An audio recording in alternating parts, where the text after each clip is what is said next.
মেঘলা আকাশের নিচে আজ সকালটা বেশ অন্যরকম ছিল। সাইটে এসেই আমি কাজে নেমে পড়লাম। প্রথমে রিং তৈরির কাজটা শেষ করলাম।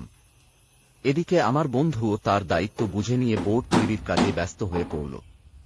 পরিকল্পনা অনুযায়ী তৈরি করা সেই বোর্ডগুলো উপরে তুলে আমরা সাইট বোর্ড বসানোর কাজ শুরু করলাম।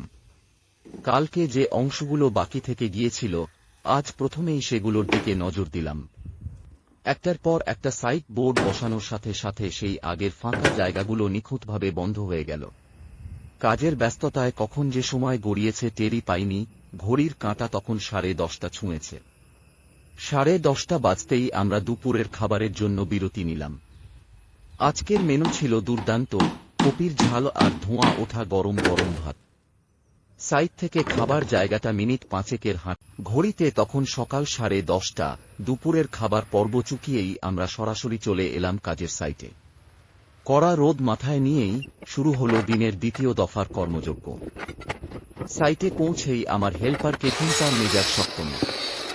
কোনো কাজ এগোবে না। যে কাজ 10 মিনিটে অনায়াসেই শেষ করা সম্ভব, সেটাই এরা টেনে নিয়ে গেছে 2 ঘন্টার ওপর।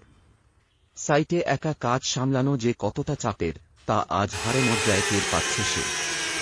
একদিকে কাজের চাপ, অন্যদিকে হেল্পারদের এই অদ্ভুত আলস্য। এর চেয়েও বড় বিপদ হল বিল্ডিং ওনার।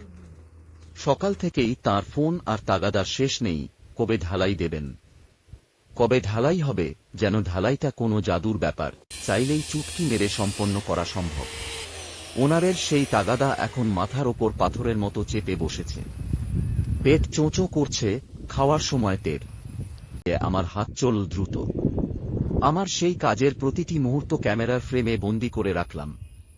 ভিডিওতে আপনারা দেখছেন কিভাবে একগুচ্ছ কাঁচামাল থেকে রিং তৈরি হয়ে উঠছে। কাজের শুরু থেকে শেষ পর্যন্ত যে মনোযোগ আর পরিশ্রম দিয়ে আমি এই কাজটি সম্পন্ন করেছি, তার কিছুটা অংশ আপনাদের সাথে শেয়ার করলাম। যদিও কাজ অনেক বাকি, তবে আজকের এই নির্দিষ্ট অংশটুকু সফলভাবে শেষ করতে পেরে এক অন্যরকম প্রশান্তি কাজ করছে। পরিশ্রমের ফসল যখন চোখের সামনে দৃশ্যমান হয়, তখন ক্লান্তিগুলো যেন এমনিতেই দূর হয়ে যায়। কাজের এই সফর এভাবেই এগিয়ে চলবে, আর আমার সাথে থাকা প্রতিটি ধাপে আপনারা সাক্ষী হয়ে থাকবেন।